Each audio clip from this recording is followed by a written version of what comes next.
Hello and welcome back to Echoes of the Wandering Inn, where the leveling never stops. I am Geoff Lalonde. And I am Paul Morris. And together we are diving into Chapter 6, which we are calling... Who Called the Guards? We start out with Erin being in pain, realizing that there was no skeleton upstairs and no problems, and not being concerned about that at all. Nope, that's no issues. But what her issue currently is that her hand hurts. And this disgusting, disgusting smell coming from the kitchen, from the fish that is still lying on the counter and is now swelling with bugs. And as one would, Erin decides it needs to not be inside the inn anymore. Not very appetizing. Hygienic. So Erin proceeds to remove the fish, but she doesn't want to touch it. So she just goes ahead and yeets it off the cutting board once she gets ways into the forest. And that was a bad choice. Bad move. Because it explodes. It does explode. And it's gross. And she is nearly sick, but she holds it together this time. Like she did last time. And Hold it together. But she notices out of the fish come a lot of bugs. And it turns out that these bugs are flies, and they are filled with what looks like a lime green goo. Kind of like a firefly, but with liquid. And 4 legs instead of 6. So it will not come off of the cutting board, and she's really annoyed and flicks it. Which again was a mistake. She's really good at getting hurt. She is impressive at getting hurt. Like she's just like I'm gonna keep hurting myself and have no regard because these flies are actually full of acid. So she spatters it all over her arm, all over her cutting board, and it just starts searing and burning and ouch, gross. Luckily, she's near the water's edge, and so she gets relief. And doesn't have her arm melted off. Yeah. So back to the inn we go. She decides that, hey, I've got flour, I've got butter, I've got water, I can get water. I'm gonna make me some bread.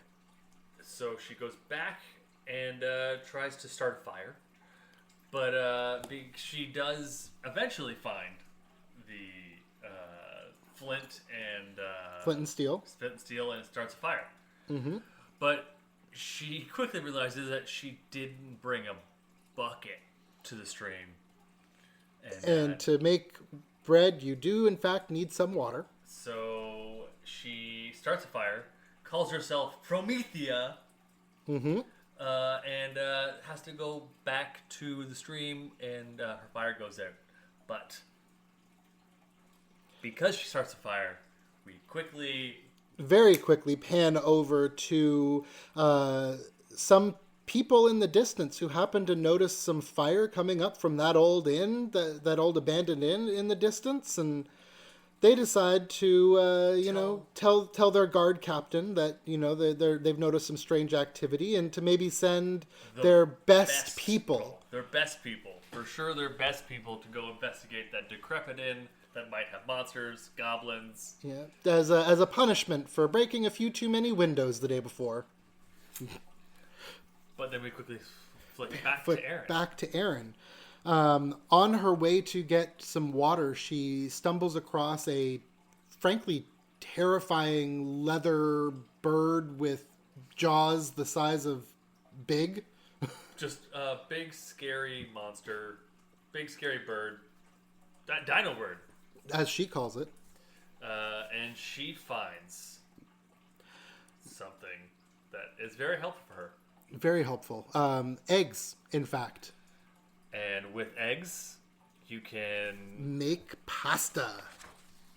And she knows this because of her basic cooking skill, which for some reason she now knows how to make things, and it's just like connecting dots that she didn't know existed. Yeah, it's very like matrix coded for me, where you get this download and then just suddenly you know how to do a thing. Like when you pick up like in a video game when you pick up like a recipe, it's like suddenly you can just make that by reading it. Yeah, it's like you don't need any kind of physical experience having done it.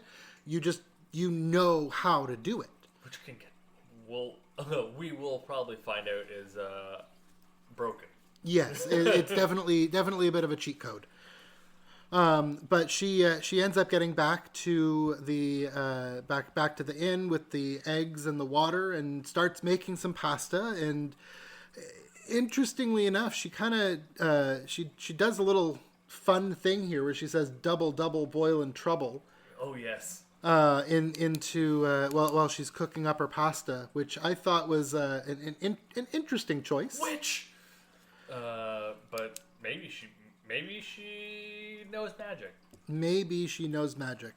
Then a couple minutes go by. The pasta's just about done. She goes out and sits down to get to eating, and suddenly there's a knock at the door. And she has visitors. She opens the door as any gracious host might. I love how she just does it. Like she hears a knock. Every interaction she's had so far, immediately hostile. And yet she still just opens the door. And I have to wonder how much of that is actually her herself choosing to open the door, or how much of her new innkeeper class is affecting her, not in a negative way, but just changing her personality to more suit her role in this world. Yeah, it's because given what we know about her, it feels like she's not the kind of person who would just open a door to a random stranger in an inn that's not hers. Yeah. I guess the inn kind of is hers at this point, or at least she's taking ownership of it. But anyways, she opens the door, and what does she find there, Paul? A 6-foot Ant-Man. And as any person who is sane in the world, immediately... But before she closes it... That's the end of the chapter. She is spoken to by this ant. It's like, may we come in? And then she slams the door. And on to chapter 7 now. We have titled that one... The World Grows. Well, the world. It grows. Close enough, though. This chapter coming up, just so you know, is a very information-heavy chapter. It confirms a lot of things. A lot of exposition happens in this. There's a lot of world building, a lot of explanations of how some things work in the world as just, grade 1 level math. Basically, we are introduced to Senior Guardsman Relk and Senior Guardsman Kilbikich. We both listened to these books, and I still cannot say this man's name. That's unfortunate for you. I've got it. I've got it. I don't. Kilbikich. He's Kilbikich. He's Kilb. He's Kilb. Kilb is probably one of my favorite. Definitely one of the most complex characters. Relk is simple. He's a simple guy, as his name, but he is full of heart. So the Senior Guardsman Kilb and Relk basically grill Erin on why she's there, where she's from. Now I do want to just preface and say, Erin understandably freaks the fuck out. Yes. And she closes the door, and she's like, there's an Ant-Man. Oh my God. Closes the door, moves the chairs and tables in front of the door. Then Relk very, very sweetly tries to get her to open the door up. She does. Immediately, as soon as she sees that there's now a dragon humanoid man standing at the front door who's 7 feet tall? And closes the door again.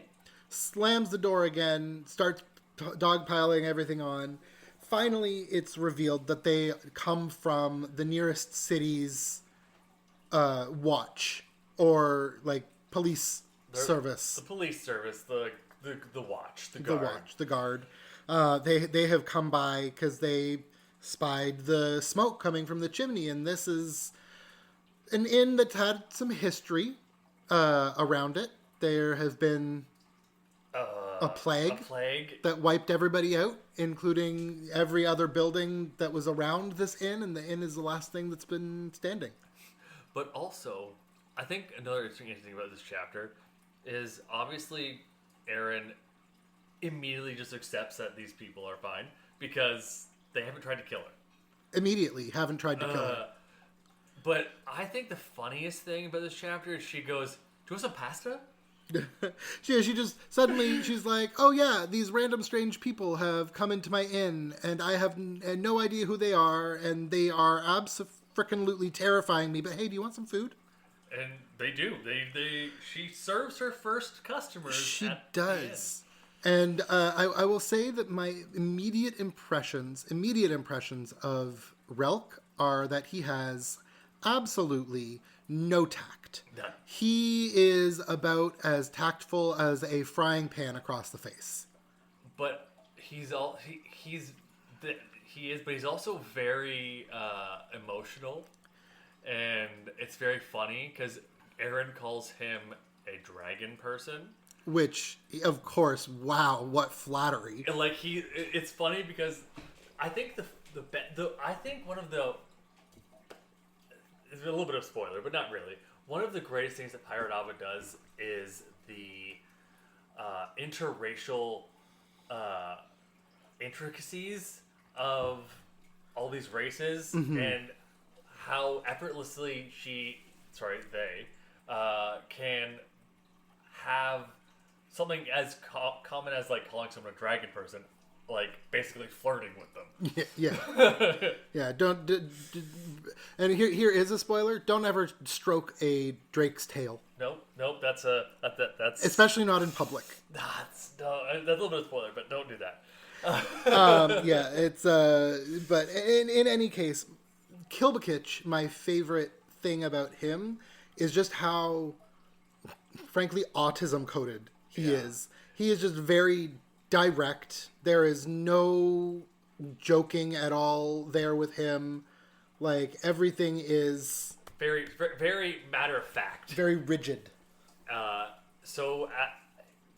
Killed and Relk basically ask Erin where she's from, and and how she got there, and she goes, magic teleportation, and they just accept it. They're like, oh, that makes sense. But the thing they don't accept is when she says she's from Grand Rapids, Michigan. Oh, is that from beyond? Is that from Tarandria? No. Is that over the mountains? We've never heard of this nation and or city and or village. Can you tell us where it is? And she's like, a long way away. It's from far away. And I can't remember how it comes up, but her hand is shown to Relk and Kilb, and immediately they're like, "Oh, that's not good. That's bad. That's very bad." And what I think is kind of interesting is that Relk grew up in Liscor. Like we as people who've read the series before, we know he's grown up here. He turns and he asks Kilbakich. He says, "Hey, what are those things called again?" As if he doesn't know. Yeah.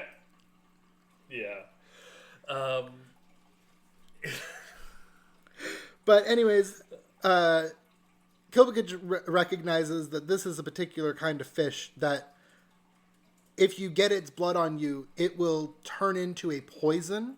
And will mess you up. And so, thankfully, he, through context cues, the reader understands that these healing potions that he has are not necessarily supposed to just be given out freely, that they cost quite a bit and are not necessarily easily replaced. But Kilb gives it to Erin, or like pours it on Erin's hand, and she is healed. Deus ex machina. And so eventually they leave. They do, and before they do, they pay for their food. Pay for their food, which is very, very nice, very handsomely actually, as we learn later. And Erin is very much wanting to see them again, say thank you, and she's like, "How could I ever repay you?" And in my mind, I'm like, "Don't worry, you will, you will." So then we flash to Kilbakitch and Relk as they are walking back to their city, Liscor. And while they're walking back, they talk about the fact that they know that Erin is a female because of, and then use literally every single synonym for boobs possible. Mammary glands, breasts, and then I think the funniest thing is like Caleb heard like a kid say, "Look at those tits," and it's like, or tits. I have heard that they have called them tits, which it was the delivery by Andrea Parsono on that and was top notch. Can we just talk about? I was gonna bring this up before.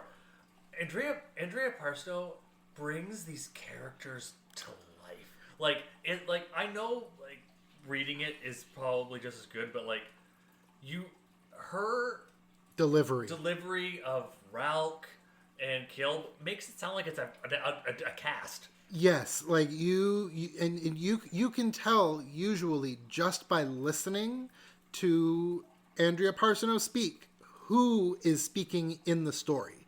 And I mean, spoilers, in another 4 books there's 80 different characters, so the fact that you can immediately tell who is who just by the voice without having be told is fantastic. And on top of that, it's not only does she have individual characters down, but it's also each race has their own way of speaking. It's not really an accent because everyone speaks English, and there isn't another language that they normally speak, but it's their tonality. It's just it's impressive. It's very impressive, and I love how with the 2 species we've met so far, being the Antinium, they speak in very short clipped tones with lots of clicking in anywhere there's a CK or a hard vowels or a hard consonant sound. Andrea has a clicking, almost a clicking noise that she creates, and then Ralk, the Drake species. The Drakes, but we passed by something really quick. I'm sorry, but Erin called Ralk a lizard person. He did not like that. And it is very important, I suppose, for us to distinguish now. Drakes and lizard people are not the same. Are 2 totally different species. We will meet lizard people in book 6 or 7? 7, yeah. Long way away. They're a ways away. They're referenced beforehand, but drakes are going to be the main species that we get to meet and interact with for the coming books. And a thing that's really funny is that in one chapter we heard Ralk be flirted with by being called a dragon, and then absolutely he was called a slur when he was called a lizard person. It shows how well Pirate Abba can almost immediately just give you so much racial lore, and just from experiencing a conversation. And it's just that I think this is why it keeps even at this point in the series when I was reading it originally, you just needed more. You just wanted to know what was happening. All these characters are so interesting. And also this bit of Relk and Kilbukich walking back to the city, it really shows their relationship and how they are, that they, it's obvious that they have good rapport with each other, that one keeps the other in line, but one keeps but the other keeps the first, like, kind of more chill. Yeah. Where it really shows that they are like good cop, dumb cop. And we get this a little more in the chapters coming up, but even in this chapter, just between Erin, Killed, and Ralk, the banter, just the dialogue between the three is what really brings this book series to pull you in, because like it's just so funny. Like it's so funny that like you can have these characters talk, just rant about nothing, like Seinfeld, like a show about nothing. Yeah, right? And you just want to know what's going on. And it is literally the first 6 chapters of this story. 7 chapters of this story. Really, we talked a lot about stuff for not really much happening, but yet so much has happened. But not really much has happened. But like so much has happened. Yeah, it's just it's crazy. And so we end this chapter with Erin saying goodbye to Caleb and Ralk and going to sleep. And being very, very happy that her hand is healed. Yep. And then right before she passes out,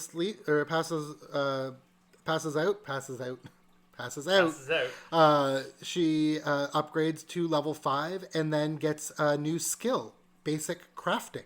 And we'll find out what that is in next chapter. But that's on this episode. Yeah. Thanks so much for tuning in. I am Geoff Lalonde. And I am Paul Morris. And until next time, keep leveling.